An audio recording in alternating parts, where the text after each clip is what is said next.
Bonsoir à toutes et à tous. Dans l'actualité aujourd'hui, cette grève interprofessionnelle pour demander une hausse des salaires.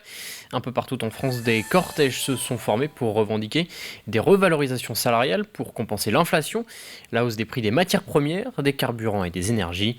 À l'appel de l'intersyndicale, environ 200 personnes ont défilé dans les rues de La Roche-sur-Yon. Pierre Dalicieux a suivi le cortège. Explication. Un mot d'ordre aujourd'hui, l'augmentation des salaires, l'augmentation du pouvoir d'achat, à commencer par le secteur privé où les syndicats aujourd'hui s'étonnent de voir un taux de chômage très faible dans le département, des entreprises qui recrutent en nombre. Les syndicats aujourd'hui demandent une revalorisation des salaires pour rendre les métiers plus attractifs. C'est lié forcément à l'inflation croissante sur l'énergie, sur l'essence, mais sur les produits de première nécessité.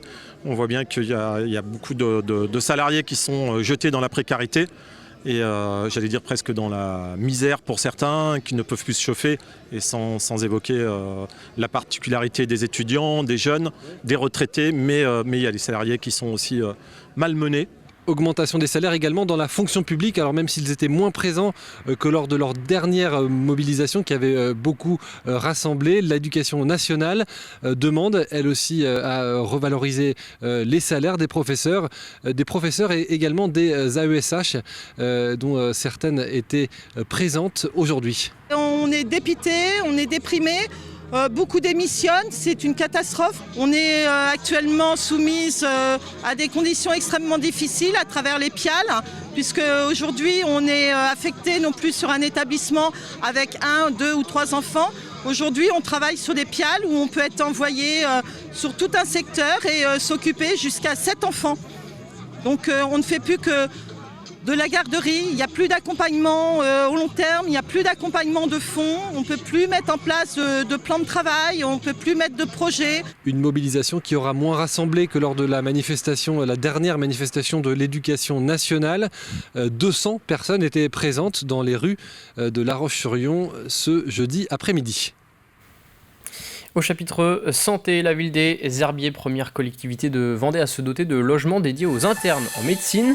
Après l'expérimentation au Sable d'Olonne, une charte signée en octobre dernier entre le conseil départemental et les syndicats des étudiants en santé a permis de généraliser le concept à l'ensemble de la Vendée. Objectif, attirer de nouveaux professionnels de santé sur le territoire et répondre à la problématique des déserts médicaux sur le long terme. Les explications de Grégoire de Châtillon. Un appartement dédié aux futurs docteurs, en leur mettant à disposition un logement de qualité à loyer très modéré, ces internes en médecine, venant souvent de Nantes et en stage en Vendée, pourraient alors être hébergés facilement sur place, ce qui leur éviterait de rentrer le soir à Nantes et leur permettrait ainsi de commencer à s'intégrer en Vendée pour enfin s'y établir. C'est le pari que fait le département. Alors que la santé ne fait pas partie de sa compétence, la Vendée se mobilise et leur déploie donc le tapis rouge. La première signature de la charte des hébergements territoriaux des étudiants en santé vient d'être signée avec la ville des Herbiers. L'idée, c'est de leur donner des conditions agréables de vie après leur journée de travail, pour leur donner envie aussi de rester chez nous. Ici, de rester aux Herbiers, très concrètement. Il faut que nous prenions soin de ces étudiants qui, demain, seront nos docteurs. Tous les territoires de la Vendée aujourd'hui sont en difficulté, et encore plus demain lorsque l'on sait combien il va y avoir de départs en retraite. L'accès aux soins, un enjeu d'avenir que connaît bien la ville des Herbiers. Sur 16 500 habitants, 907 habitants de 17 ans et plus n'ont pas de médecin traitant. Donc c'est un vrai problème. Il n'y a pas une journée sans qu'on m'interpelle dans la rue pour me dire « Madame le maire, voilà, on vient d'arriver sur les Herbiers, on n'a pas de médecin traitant ». Donc c'est un vrai problème. Donc voilà, l'idée c'est vraiment de dire aux internes, venez chez nous, et au lieu de repartir le soir à Nantes après une journée de travail, restez aux Herbiers, vous allez voir, il y a plein de choses qui s'y passent, et en plus on va vous loger dans des conditions vraiment super. Aujourd'hui, 154 internes en médecine sont en stage pour une durée de 6 mois en Vendée. De futurs médecins, peut-être alors bientôt vendéens. Et à noter que Challans et Luçon sont les 2 prochaines villes qui accueilleront ces logements dédiés aux internes.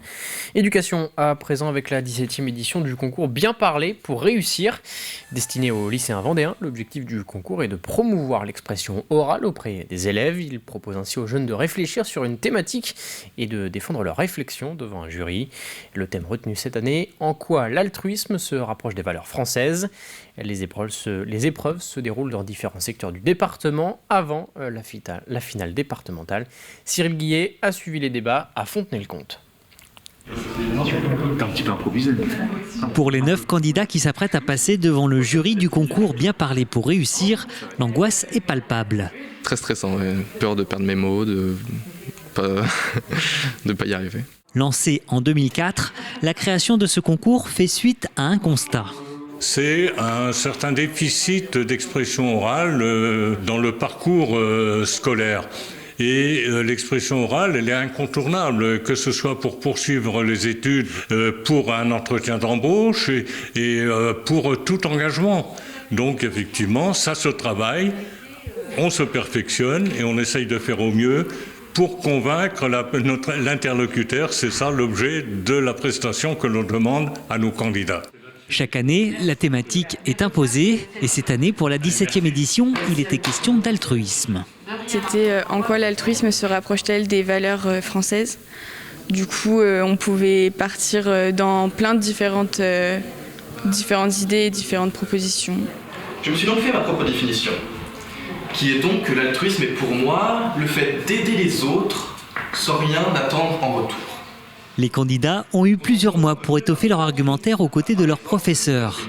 Le jour J, ils n'ont que 10 minutes pour convaincre. Il y a plusieurs critères sur la présentation générale, sur la forme bien sûr, avec tout le vocabulaire et tout ce que l'on peut voir dans un exposé. Sur le fond bien sûr, qui est quand même la partie importante de leur exposé.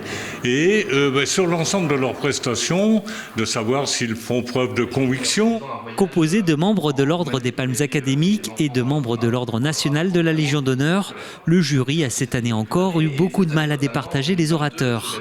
Après délibération, 2 finalistes se sont vus remettre leur ticket pour la finale, qui se déroulera le 2 février dans les locaux de la préfecture à La Roche-sur-Yon. On termine ce journal au lac de Tanchette, au Sables-d'Olonne. Des travaux vont ainsi être effectués pour renforcer les berges abîmées. Des travaux en 2 phases, la première jusqu'au 15 mars, la deuxième de décembre 2022 à décembre 2023. Et coût du chantier, 300 000 € pour la municipalité. C'est la fin de ce journal. Très bonne soirée sur TV Vendée.